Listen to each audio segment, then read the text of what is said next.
Angin laut sore itu menusuk kulit seperti jarum-jarum es. Desa nelayan Tanjung Sagara yang biasanya riuh oleh suara pedagang ikan dan bau anyir jaring basah, kini tampak sepi.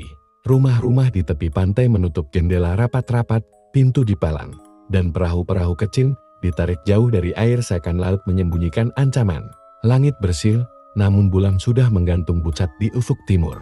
Padahal matahari belum sepenuhnya tenggelam. Arga berdiri di ujung dermaga. Tubuhnya tegap meski wajahnya tirus karena bertahun-tahun berlayar. Jaketnya lusuh, rambutnya basah oleh embun asin. 5 tahun ia menghilang, meninggalkan desa demi mencari adiknya, Rian, yang lenyap bersama kapal sinar laut dalam pelayaran malam purnama. Semua orang percaya Rian mati tenggelam, tapi Arga tidak pernah menerima itu. Ia berlayar dari satu pelabuhan ke pelabuhan lain, menanyakan kabar, mencari petunjuk. Hingga 3 hari lalu, sebuah pesan aneh datang, kabarnya ada yang melihat kapal Rian di dekat sebuah pulau yang hanya muncul saat bulan purnama. Arga, suara berat memecah pikirannya. Rama, sahabat masa kecilnya, berdiri tak jauh. Kulitnya legam, wajahnya dihiasi kerut kelelahan. Kau kembali. Untuk apa? Tanyanya waspada. Arga memandang ke laut, bibirnya menegang. Aku dapat kabar, kapal Rian terlihat dekat Pulau Seribu Jeritan. Rama terdiam, lalu wajahnya memucat. Jangan mulai dengan itu. Pulau itu bukan tempat manusia. Hanya muncul saat purnama dan siapapun yang berlayar ke sana tak pernah kembali. Belum sempat Arga menjawab, suara langkah tertatih terdengar. Seorang perempuan tua mendekat, mengenakan jubah hitam yang berkibar tertiup angin. Matanya tajam, seperti menyimpan rahasia lautan. Makranti, dukun laut yang sudah hidup lebih lama dari yang bisa diingat Arga, menatapnya dalam-dalam. Kalau kau pergi, jangan sekalipun menatap bulan purnama dari laut, bisiknya pelan. Seolah takut angin membawa ucapannya ke telinga yang salah. Sekali kau menatapnya, jeritan itu akan memanggilmu, dan kau takkan pulang. Arga menahan napas, tapi tak membalas. Ia tahu Makranti tak pernah berbicara tanpa alasan. Saat ia hendak berbalik, matanya menangkap sosok perempuan muda di kejauhan. Rambutnya panjang terurai, sebuah buku catatan tebal di pelukannya. Perempuan itu menatap Arga lekat-lekat, lalu tersenyum tipis, senyum yang terasa lebih seperti undangan untuk memasuki sesuatu yang tak bisa ia bayangkan. Pagi di Tanjung Sagara datang dengan warna pucat. Kabut tipis menggantung di atas air, menutupi garis cakrawala. Arga duduk di bangku kayu dekat dermaga, matanya menatap jauh ke laut, seakan mencari sesuatu yang tak terlihat. Langkah ringan mendekat. Perempuan muda berambut panjang yang semalam dilihatnya kini berdiri di hadapannya. Dekat, wajahnya terlihat lebih jelas, kulitnya sedikit pucat. Matanya tajam, namun menyimpan rasa ingin tahu yang besar. Di tangannya, buku catatan tebal dengan sampul kulit yang sudah usang. Kau Arga kan, kapten yang akan berlayar mencari Pulau Seribu Jeritan? Suaranya tenang, tapi terdengar seolah setiap kata sudah dipilih dengan hati-hati. Arga mengerutkan dahi. Siapa kau? Tayu, jawabnya singkat. Aku peneliti legenda pulau itu. Bagian dari skripsiku. Aku ingin ikut. Arga berdiri, menatapnya tajam. Ini bukan ekspedisi wisata. Banyak orang tak pernah kembali dari sana. Ayu tidak mundur. Ia membuka buku catatannya, memperlihatkan peta laut tua yang dilapisi plastik bening. Garis-garis samar menunjukkan jalur yang berakhir di sebuah titik yang tidak ada di peta modern. Aku menemukan ini di arsip pelabuhan Surabaya. Jalurnya mirip cerita yang kau kejar. Rama muncul dari arah belakang, membawa 2 gelas kopi panas. Begitu melihat Ayo, ia langsung menggeleng. Tidak, kapal kita kecil. Kita tidak butuh penumpang yang cuma akan jadi beban. Ayo tersenyum tipis, menatap Rama. Kau takut, ya? Wajah Rama memerah. Bukan takut hanya. Aku tak mau ada lagi yang hilang. Arga memandangi peta itu lama. Napasnya berat. Kita berangkat lusa. Malam purnama, katanya akhirnya. Kalau kau ikut, jangan pernah berpikir kau bisa memimpin. Kau ikut perintahku. Ayu mengangguk mantap. Sepakat. Di kejauhan, angin laut membawa suara samar seperti jeritan jauh. Nyaris tertelan debur ombak. Rama menoleh, tapi Arga hanya diam. Matanya tetap menatap peta di tangan Ayu. Di hatinya, ia tahu perjalanan ini bukan sekadar pelayaran. Ini akan menjadi pertarungan antara logika dan sesuatu yang jauh di luar nalar. Malam purnama akhirnya tiba. Dermaga Tanjung Sagara sepi. Hanya suara gemeratak kayu dan riak air yang memecah kesunyian. Lampu minyak di tiang-tiang dermaga bergoyang tertiup angin, memberi cahaya kuning pucat yang memantul di permukaan laut. Arga memeriksa kapal Bintang Selatan dengan teliti mesin, tali, jaring cadangan. Tak ada yang boleh rusak dalam pelayaran ini. Rama datang membawa 2 kantong berisi makanan kering dan air minum. Wajahnya tegang, meski ia mencoba menyembunyikan rasa takut. Ayu muncul beberapa menit kemudian, mengenakan jaket tebal. Buku catatannya terselip di ransel. Di lehernya tergantung senter kecil. "Sudah siap?" tanyanya. Suaranya tenang. Makranti tiba-tiba muncul dari bayangan dermaga, seperti ditarik oleh malam itu sendiri. Di tangannya, sebotol air laut berwarna pekat kebiruan dan segenggam garam kasar. Ia meletakkannya di dek kapal tanpa berkata banyak, lalu menatap Arga. "Ingat, jangan tatap bulan dari laut. Dan kalau jeritan itu memanggilmu, jangan jawab." Arga mengangguk singkat. Ia tahu Makranti tidak pernah bicara sembarangan. Mereka bertiga naik ke kapal. Mesin dinyalakan, menghasilkan dengung rendah yang menggema di atas air. Perlahan, kapal meninggalkan dermaga, masuk ke laut yang anehnya tenang. Tidak ada angin kencang, tidak ada ombak tinggi, hanya permukaan air yang rata seperti kaca. "Biasanya ombak di sini nggak begini," gumam Rama sambil memandang sekitar. Ayu menulis cepat di bukunya, sesekali menoleh ke arah langit. Bulan purnama mulai memanjat tinggi, sinarnya memantul tajam di air. Beberapa jam berlayar, kabut tipis muncul di kejauhan. Dari dalamnya, samar-samar terlihat siluet kapal besar tanpa lampu. Arga memperlambat laju. Semakin dekat, detailnya mulai terlihat. Tiang layarnya patah, catnya terkelupas, tapi nama di haluan masih terbaca jelas, sinar laut. Jantung Arga berdegup kencang. Itu kapal Rian. Mereka mendekat perlahan. Dari atas geladak kapal tua itu, tidak ada tanda kehidupan, hanya suara kayu berderit dan hempasan air di lambung. Lalu, di kejauhan, terdengar suara jeritan panjang, nyaring, seperti datang dari segala arah sekaligus. Rama menelan ludah. "Arga, kita masih mau lanjut?" Arga menatap kapal itu, rahannya mengeras. "Kita sudah sejauh ini, kita naik." Tangga besi kapal sinar laut berkarat dan licin oleh lumut laut. Arga memimpin, diikuti Rama, lalu Ayu di belakang. Setiap langkah menimbulkan bunyi kelang yang menggema aneh di tengah malam itu. Begitu menginjak dek, hawa dingin menyeruak.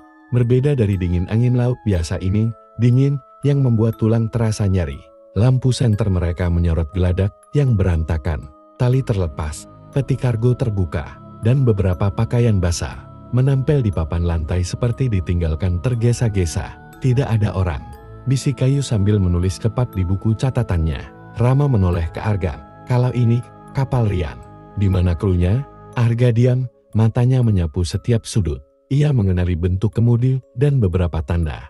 Cat di dinding kabin ini memang kapal sahabatnya yang hilang 2 bulan lalu. Tapi yang membuatnya kaku adalah sesuatu di ujung geladak. Sebuah sepatu hitam tergeletak sendirian. Ujungnya menghadap keluar kapal, seolah pemiliknya meloncat atau diseret ke laut. Ayu mendekat, hendak mengambil sepatu itu. Tapi Arga menahan tangannya. "Jangan sentuh." Mereka melanjutkan pencarian ke ruang mesin. Pintu baja berdecit saat dibuka, memperlihatkan lorong sempit yang dipenuhi aroma logam basah. Di dalam, mesin kapal masih utuh, tapi tidak menyala. Anehnya, tuas kendali berada pada posisi berjalan. "Aneh kalau mesinnya dimatikan, kenapa tuasnya di sini?" gumam Rama. Tiba-tiba, suara samar terdengar dari arah geladak atas. Bukan langkah kaki, melainkan sesuatu yang diseret pelan, teratur, seakan tahu mereka sedang mendengarkan. Ayu menelan ludah, tapi tetap mengangkat senternya. "Itu bukan ombak." Arga memberi isyarat untuk diam, lalu perlahan menaiki tangga menuju dek atas. Angin malam makin menusuk dan kabut menebal. Begitu mereka tiba di atas, tak ada siapa-siapa, kecuali sebuah pintu kabin yang terbuka sedikit, berayun pelan seperti diundang untuk masuk. "Ini mulai nggak beres, Guy," kata Rama dengan suara rendah. Arga melangkah maju, mendorong pintu itu. Dalam cahaya senter, terlihat meja navigasi dengan peta laut yang sobek di tengah, dan di dinding ada koretan dengan kat merah. "Jangan teruskan, mereka sudah menunggu." Sebelum mereka sempat bereaksi, suara jeritan panjang menggema lagi. Kali ini terdengar jelas berasal dari bawah dek. seolah ada sesuatu atau seseorang yang memanggil mereka dari dalam perut kapal. Jeritan itu masih menggantung di udara, membelah kesunyian malam. Arga, Rama, dan Ayu saling bertukar pandang. Tanpa sepatah kata, Arga menuruni tangga besi menuju ruang bawah dek. Senter di tangan, rahannya mengeras. Lorong sempit itu bau amis bercampur karat. Setiap langkah menimbulkan bunyi berderit dari papan lantai yang lembab. Lampu senter menyapu dinding yang berjamur dan dipenuhi goresan-goresan tak beraturan, sebagian seperti koretan tangan manusia, sebagian lagi terlalu besar untuk dibuat oleh manusia. Ramai yang berjalan di belakang menelan ludah. Ya, kalau ini ide buruk, masih bisa kita balik. Dian, potong Arga tegas. Kita cari sumber suara itu.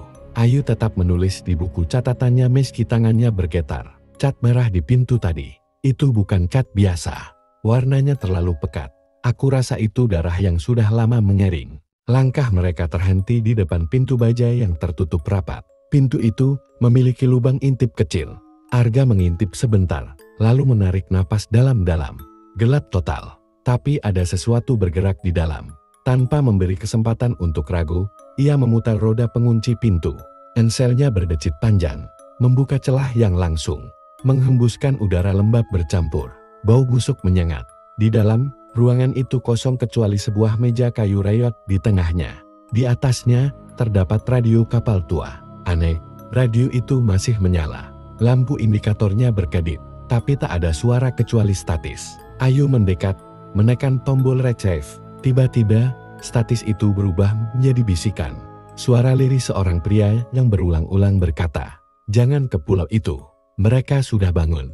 Suara itu kemudian berubah menjadi jeritan memekakkan telinga, membuat Rama mundur terburu-buru. Lampu senter Arga berkedip, lalu padam sesaat dan di momen singkat itu, Ayu melihat sosok gelap berdiri di pojok ruangan. Tinggi, bahunya membungkuk, wajahnya tersembunyi.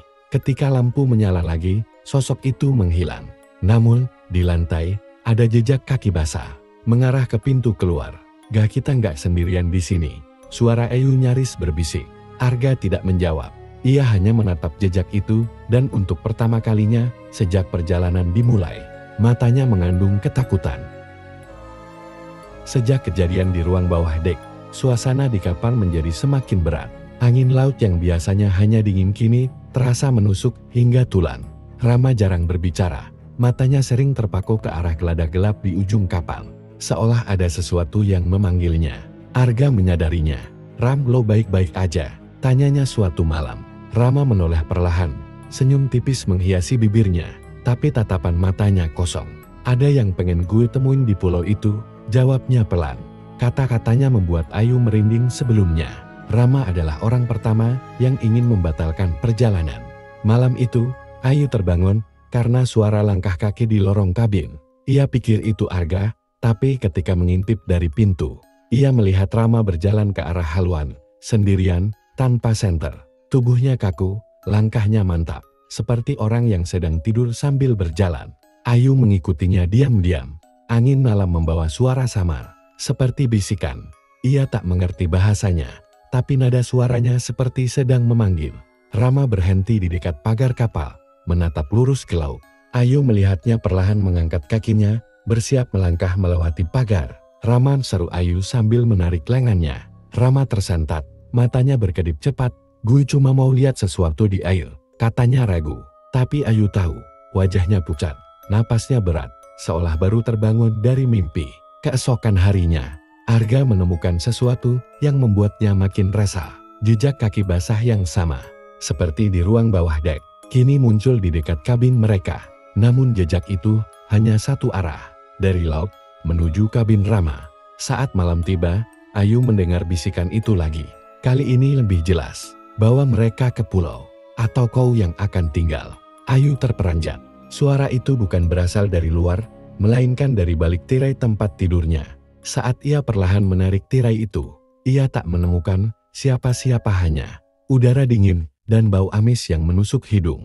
Di luar, laut bergolak. Pulau yang mereka tuju mulai terlihat di kejauhan, diselimuti kabut tebal. Arga menggenggam kemudi erat-erat. "Kita sudah terlalu dekat untuk mundur," gumamnya.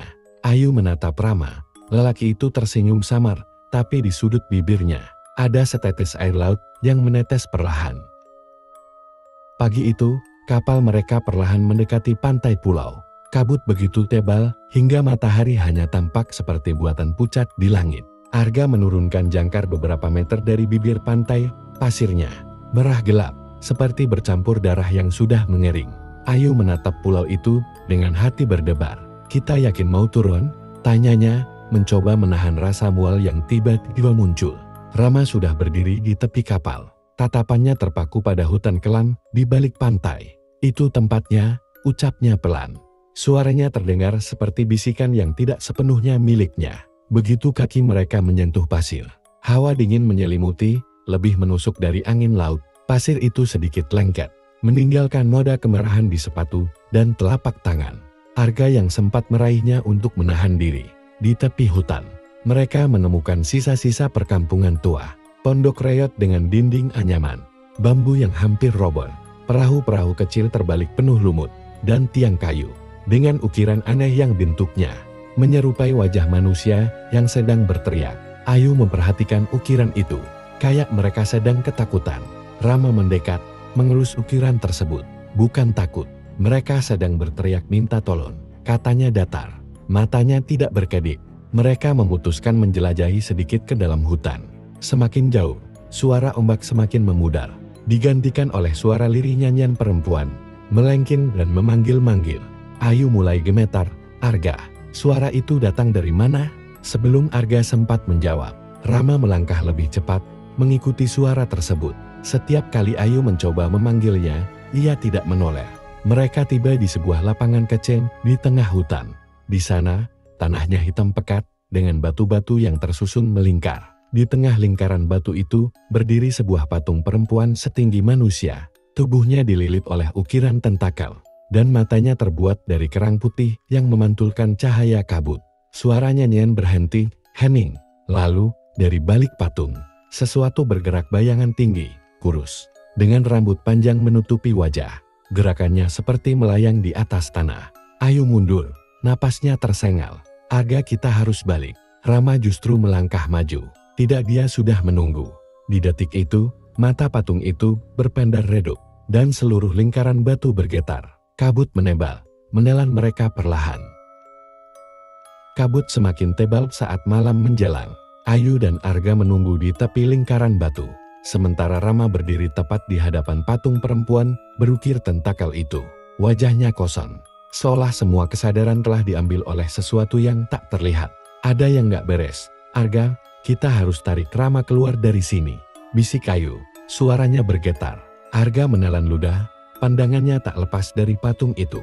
"Aku tahu, tapi kaki aku kayak nempel di tanah." Ia mencoba mundur, tapi pasir hitam di bawahnya seperti mencengkeram. Tiba-tiba, mata patung itu berpendar lebih terang. Dari sela-sela bebatuan lingkaran, asap tipis keluar, membentuk simbol-simbol aneh di udara. Rama mengangkat kedua tangannya. Bibirnya mulai berkomat-kamit, mengucapkan kata-kata yang terdengar seperti mantra dalam bahasa yang asing. Ayu panik. "Rama, berhenti!" teriaknya. Tapi Rama tidak bergeming. Lalu, dari arah hutan, terdengar suara langkah bukan satu, tapi banyak. Puluhan, bahkan ratusan. Siluet-siluet manusia mulai muncul di kabut. Tubuh mereka kurus, kulit pucat keabu-abuan, dan mata kosong seperti cangkang kerang. Mereka melangkah perlahan, mengelilingi lingkaran batu. Arga mulai merasakan hawa dingin menusuk tulang ini. "Kayak prosesi ritual," katanya pelan, hampir berbisik. Salah satu dari makhluk itu mendekat pada Rama, menyerahkan sesuatu yang tampak seperti mangkuk batu berisi cairan merah pekat. Rama menerimanya tanpa ragu, lalu menuangkan cairan itu ke kaki patung. Begitu cairan menyentuh batu, tanah bergetar hebat. Ayu berteriak saat melihat pasir hitam mulai berputar, membentuk pusaran kecil di sekitar patung. Dari pusaran itu, tangan-tangan tipis berwarna abu-abu keluar, mencoba meraih siapa saja yang terlalu dekat. Arga memaksa tubuhnya bergerak, menarik Ayu mundur. "Kita nggak boleh di sini." Saat itu terbuka. Namun, Rama malah melangkah masuk ke pusaran. Setengah tubuhnya sudah tertelan pasir. Sebelum Ayu sempat melompat untuk menahannya, pusaran itu meledak dengan cahaya merah menyilaukan. Semua makhluk pucat itu bersujud serempak, dan dari dalam pusaran, muncul sosok tinggi, berjubah kelam. Wajahnya tertutup oleh rambut panjang yang bergerak seperti hidup. Sosok itu menoleh pada Arga dan Ayu. Suaranya bergema seperti dari dasar sumur. Kalian akhirnya datang. Sosok berjubah kelam itu berdiri di tengah lingkaran. Rambut panjangnya bergerak seperti dijilat angin yang tidak terasa.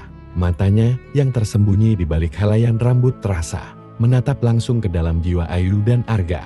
Rama telah menepati janjinya, ucapnya lirih, namun bergema di seluruh hutan berkabut itu.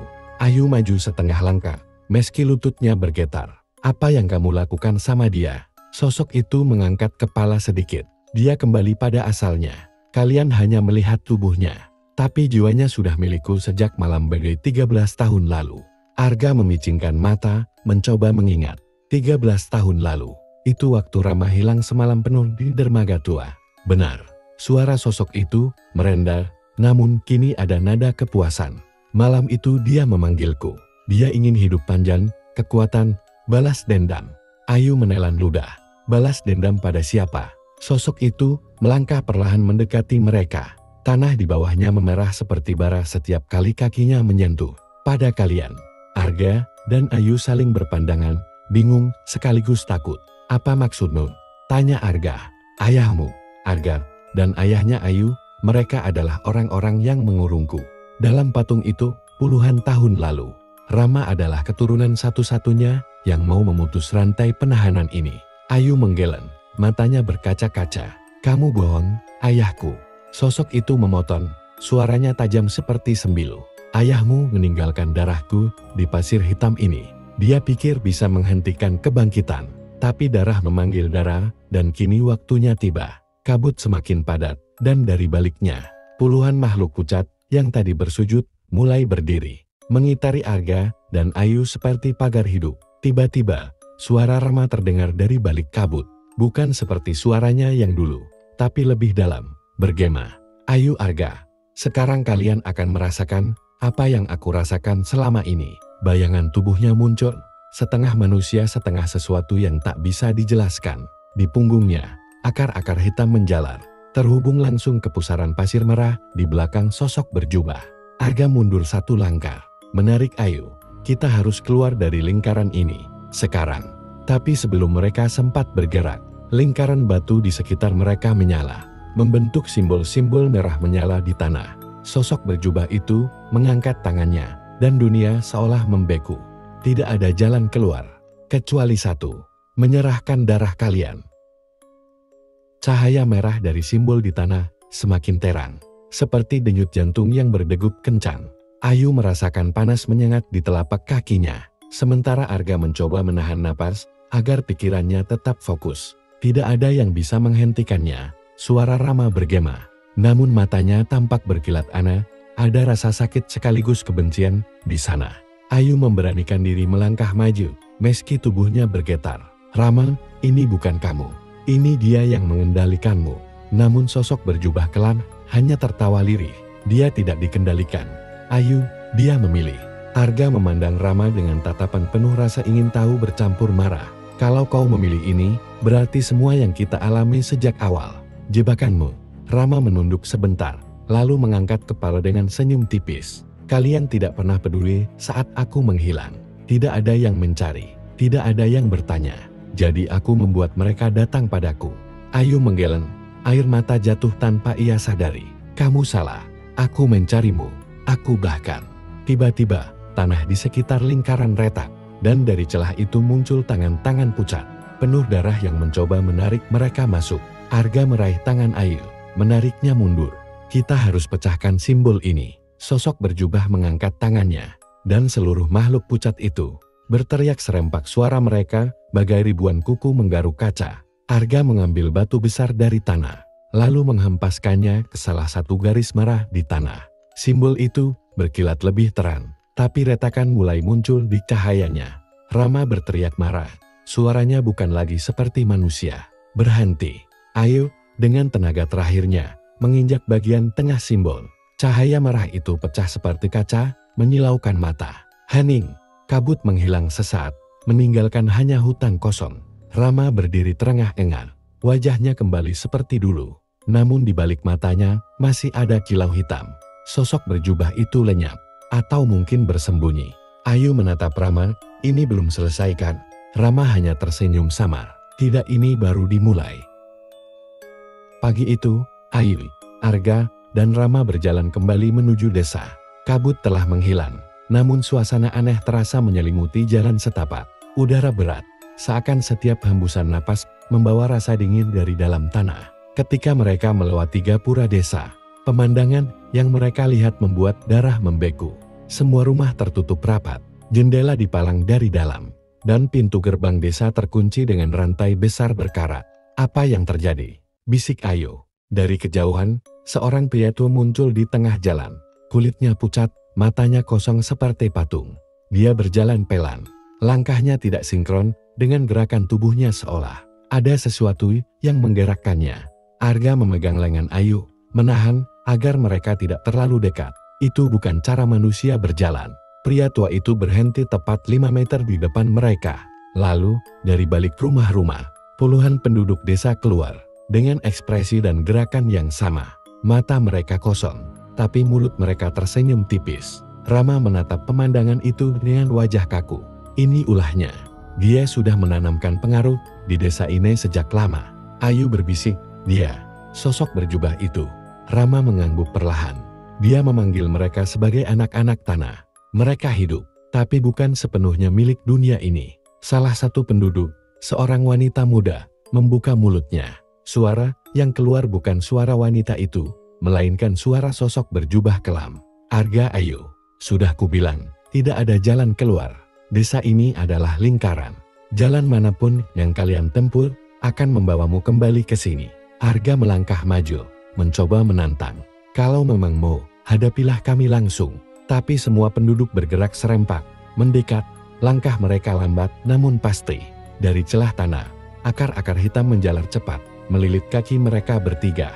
Ayu berusaha menarik kakinya, namun lilitan itu semakin kuat, menusuk kulit hingga darah mengalir.